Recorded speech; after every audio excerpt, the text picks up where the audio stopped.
You are now watching Zach Lesage, the best place to learn about competitive Pokemon TCG. Let's get it! What's poppin' peeps? Welcome back to the channel, Zach Lesage here. Today we are going to be covering the top 11 through 20 decks as a continuation of Monday's video of the top 10 decks. We do these videos every single Tuesday at 12 p.m. Eastern. You can learn exactly where the whole pretty much metagame is going on in the game of Pokemon, along with the best list for the best decks in the game. All the lists are available in the pinned comment below. You can copy and paste them right into PTCGO. There's reference videos for most of them, and if there's not a reference video for one of them, there's a good chance it's on my to-do list. If not, let me know in the comments what decks you want to see next on the channel. I can only cover so many videos, but I do look a lot in the comments and get back to every single person's comments. Overall, give this video a thumbs up. It does really help boost the algorithm of the video, kind of helping me out grow the channel. Subscribe. We passed 9,500 subs. Can we get to 10k? Let's make it happen. I do these videos every single Tuesday. I'm super hyped. I'm just super hyped to see exactly what's going on, and a lot of things have changed in the top 20 this week. So with that being said, let's absolutely jump into it and see exactly what's going on with our number 20 spot. Splashing into number 20 and dropping from number 19 last week is Suicune Ludicolo. I think we might see this deck one drop out of the top 20 going forward next week. But the goal of this deck is to use Blizzard Rondo, get that buff with Ludicolo's Enthusiastic Dance to do more damage on top of a smooth Inteleon Shady Dealing engine. This is a list that Kim Pobega saw success with at a GG Tour event about a month ago, so we'll have to see exactly if it's able to see any success going forward with only 10 CP, considering Mew VMAX at number 1 from yesterday's video had 1450. You can see that this deck is a little bit, it's not really doing well compared to the rest of the decks. Suicune just doesn't seem to hold well against a lot of the decks in the format, struggles against Jolteon, struggles against just pretty much everything at this point. I think it was more of a metagame call. People were surprised by it, and then it's going to kind of dip off again. Now, we'll have to see how anything else might work out for this deck, but right now, I just don't necessarily think it's a great call. It was cool. It struggles against a lot right now. That's all I can say, right? The list is going to be in the pinned comment along with a reference video for most of these decks. If you are trying to pick up any of the cards to buy these decks online or to have these decks on PTCGO, you can go to ptcgostore.com, plug in code ZLesage5, pick up the codes there, and trade for the decks or trade for the cards on PTCGO. I do get a little bit of a splashback there. That link is in the description as well. Quick shooting it all the way to number 19, and previously at number 16 is Inteleon VMAX. Now this is a very similar build to what Gatto played at the late night event about a month ago, and it's trickled down all the way to number 19 ever since. I think there's a strong correlation between decks that have weaknesses or struggle against the top 5 decks in format and where they're appropriately placed within the top 20 decks. I think that this deck struggles against Jolteon pretty harshly, so that there's a reason why it's down at number 19. Inteleon VMAX is all about using its attack so that you can kind of rip a Rapid Strike energy back to your hand over and over again while using Cheryl. This build is particularly fun to play. I definitely would recommend a try. It just doesn't necessarily fit the competitive needs of the metagame right now. Could be a really exciting choice, but it does struggle with timing issue as well. So the games are pretty long when you're using Cheryl and only doing 140 damage output. So try that out if you are looking to have something unique, but it's not necessarily going to be getting your next placement. This is a deck that I think is probably going to stay within the top 20, but maybe not necessarily boost up too much. I think it's going to be one of the lower half of the top 20 for sure.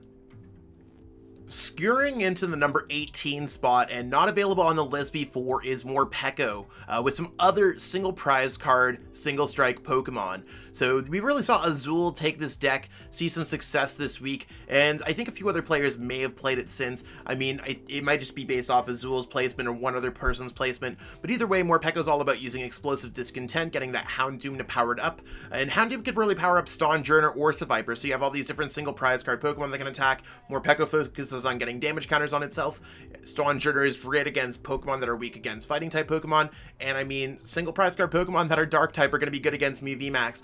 Is this the best way to play a single prize card deck? We'll have to figure that out. I think that the Dark Box deck that was number 3 on the list, you can check that out in yesterday's video, is doing pretty well, but this is a really cool deck to play around with. Will we see a little bit more success from this deck? I mean, I think single prize card decks are kind of a flash in the pan, so we'll have to see how those play out overall, But right now, I think that Morpeko is really cool, super fun to play, and it's worthwhile for you to check it out. I do have a reference video for it in the comments below. You can check it out in the pinned comment from a video that I made. It's very similar list, or at least a similar style, more focused on the Morpeko instead of all the single strike Pokemon, but it's a good watch nonetheless. If you want to learn how to play decks like this, or any of the decks on this list, or on the top 10 list, you can always hit me up for some coaching on Metafy one-on-one. You can go to metafy.gg/@ZachLesage, and I can definitely help you grow as a player. Check it out in the description below. Moving metal all the way to number 17 and not being on the list last week is Metagross VMAX. Grant Manley was able to have a huge top cut placement at a 100+ person event with this Metagross deck, and then Cal Connor was able to win the late night event with Metagross as well.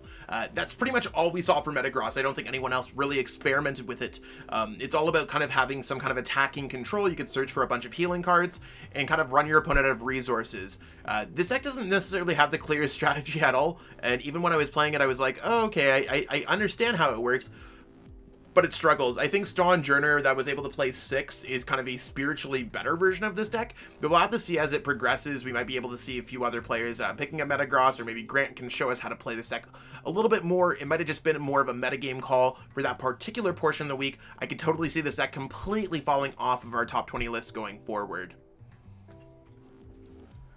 Breezing all the way to number 16 and previously at number 14 is Leafeon VMAX with Leafeon VSTAR. I think players have been experimenting with Leafeon VSTAR ever since it came out in the promo collection box. I know there's a lot of y'all who are like, wait, VSTARs are available? What the heck? It was a promo, and it's kind of an introduction to the VSTAR mechanic.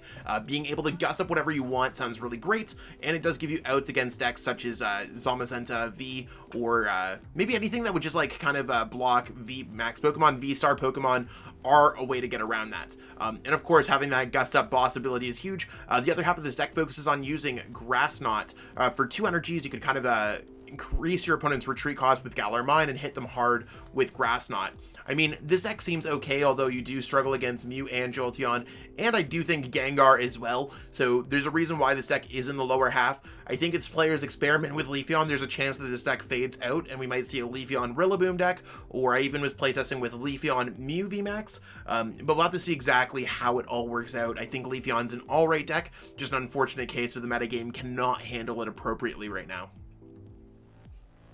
Blazing it all the way to number 15 and not making the list again. I mean, this is the third deck that did not make the list last week that is making in our top 20 decks, or kind of discovering all these new decks. Blaziken VMAX with Urshifu. Now, I do believe that Tord Reckliffe was playing this on the TCG Park stream this past week. Could be wrong with the origins of this deck, but someone in the comments let me know what's going on with that. And I mean, by all means, put your guesses for what you think 14, 13, 12, and 11 are. The top 4, basically, of the top 20.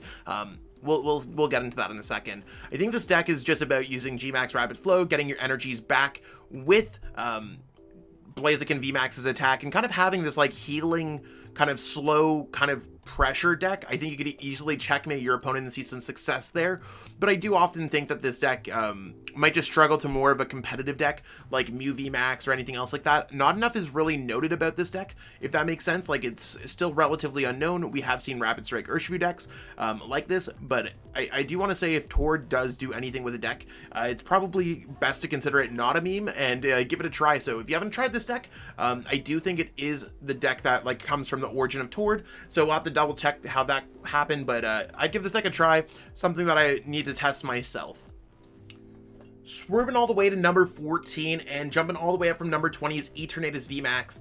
This deck was in the top 10, I believe, the week before that, so the fact that it's making it all the way up here is not surprising. I think Eternatus VMAX is a very strong dark deck, and with extra HP can really survive some attacks from Mew VMAX. It's all about using Eternal Zone to build up a big bench. You can have an additional 3 bench Pokemon, and you can hit with Dread End really hard with all those different Pokemon in play. Galarian Weezing can slow down a lot of those Drizziles and other abilities that you have in play. So this seems like the best way to play Etern going forward. Now with Brilliant Stars, I have covered an Etern playthrough video, so check that out if you are excited for that. I think the deck gets a lot better for that set, but as of right now, I think this deck is probably going to hover between the 11 to 15, maybe breaking into the lower half of the top 10 if we're lucky. Countering the meta all the way to a number 13 spot and dropping from number 12 last week is Counterbox. Now, this deck is all about having different type Pokemon such as Galarian Zapdos, Galarian Moltres, and Suicune that can hit the metagame for particular weaknesses or a certain amount of damage. I think it's one of those things where this deck is successful in some ways. If you hit like a Mew or a Jolteon deck, you definitely can catch them off guard with a Zapdos, and I mean Ditto, you can always get back those Pokemon, but I do often struggle just playing this deck normally. I find it's a little bit inconsistent with all the different Pokemon. I did try a build with Leafeon VSTAR that kind of crashed and burned this past week, so Leafeon VSTAR was not a great base. I did like including the Chandelure V because for those tournaments there was some Leafeon and there was some Zacian decks, so I thought that was kind of cool. So if you are playing one of these decks, Chandelure V did work out particularly well, surprisingly, but it's all about picking the right text for the right metagame, and I think a deck like this is always going to either spike it really well when you got a player who chooses the correct thing. I think we saw that a couple weeks ago when Gabriel Samedo took this deck far in the GG Tour event, and then other times you're just going to see this deck kind of seize to get that top 10 spot because it's just an all right deck overall if you're hitting other decks in the metagame. So right now I think that this deck is it's kind of more of a wild card. Anything could really happen to it, but if you are picking up any of the cards for this deck, go to PTCGO plug in code Lesage5 and save 5% on your next order of codes. Quacking it up at number 12 is Galarian Sirfetch'd V. Now, this deck fell a spot from number 11, so it's kind of like making me feel like this deck is probably within a lower top 10, higher top 20, like the 9, 10, 11, 12 kind of spots, if you think about it like that. The goal of this deck is to kind of sacrifice up single prize card Pokemon, such as Snorlax, Cinccino, Hoopa, while you build up kind of damage in play, so you can swing hard with Galarian Sirfetch'd against the right matchup, or you can go ahead and use Galarian Moltres after you've sacrificed a few prize cards. You can build up that Galarian Sirfetch'd really quick with Zapdos ability, and Moltres can power itself up with its Malevolent Charge ability. This deck really reminds me of kind of a hybrid version of the Dark Box deck that is third place in the metagame, so I think it might just be that players don't necessarily play this deck as much, although its placements are quite respectable, so the few players that are playing this deck are seeing a lot of success with it. Personally, I really enjoy playing this deck, and I do have a reference video for it in the pinned comment, so check that out if you want to learn a little bit more about this deck. I think it's really cool. Decks like this are really like Fighting Dark, really good for beating Mew and Jolteon. There might be better Fighting Dark decks, and I think largely Gengar is just a better Fighting Dark deck, but this deck also counters Gengar, so you got to keep that in mind too. If you're looking for something unique, this is one of my favorite decks in the entire metagame. Rapid striking it all the way to number 11, and falling from number 9 last week is Rapid Strike Urshifu VMAX. Now, Rapid Strike Urshifu VMAX has seen success. I mean, its Rapid Strike Urshifu Moltres version is kind of popped off a little bit this past week.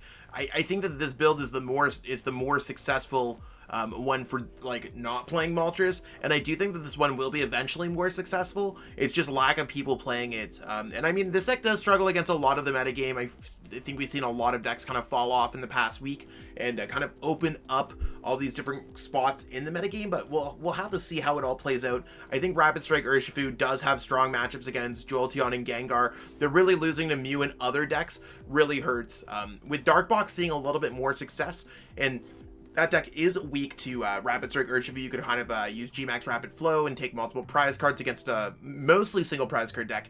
Maybe this deck will pop up a little bit, so I think if you are a Rapid Strike player and you really want to see this deck grow a little bit, we'll have to see how it goes. This, to me, seems like it's a great time to play this deck, but it's not necessarily the best time to play this deck at the same time, if that makes sense. So I'll let you all ponder on that one. This build's been doing awesome. Let's give it a try. And that's what we got going on for this video today, peeps. Hopefully you enjoyed it. Hopefully you've enjoyed the new kind of lighting slash camera that we have. I just got a Sony a6000, so I'm really excited to kind of improve the quality of the stream. Got the new MacBook for editing. I'm actually editing the top 10 video while I'm recording this one, so trying to multitask with double computers. So I'm really hyped with how everything's going with the channel. Again, I'd love for us to get to 10k subs, so if you haven't already subscribed to the channel, give this video a thumbs up. I can't help stress it enough. It does help signal boost a lot to a lot more Pokemon fans. It's the freest way to help out. You can also help out the channel by becoming a YouTube channel member, get access to all of my deck lists. You can become a Patreon supporter, get access to all of my deck lists as well there. You can go to PTCGO plug in code Lesage5 to save 5% on your next order of codes. I mean, whether or not you're getting Brilliant Stars codes or codes to build any of the decks in this video or any of my videos, it does really help me out. I do get a little bit of splashback, so it makes life a little bit easier for me. Also, you can go to metafy.gg/@ZachLesage, get some one-on-one coaching there, whether or not you just want to hang out, learn something more about the game. There's a lot of different ways that I can help you grow as a player and help you on your journey. I've experienced a lot during the game since I started in 2005, so I'm hyped to share that with everyone that I possibly can. I do these videos every single day, I do these videos every single Tuesday, so stay tuned for more great stuff. We do have Brilliant Stars right around the corner, so if you find this format getting dull, I'm right there with you, but we will get there eventually. I'll catch up with everyone later. Peace out and have a great one. I truly appreciate you taking the time out of your day to watch this video. It means the world to me. And my goal with this channel is to spread my love of the game and knowledge with our entire Pokemon TCG community.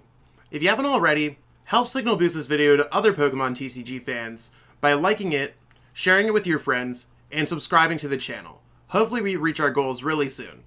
Check out this recommended video, and have yourself a great day. Thanks.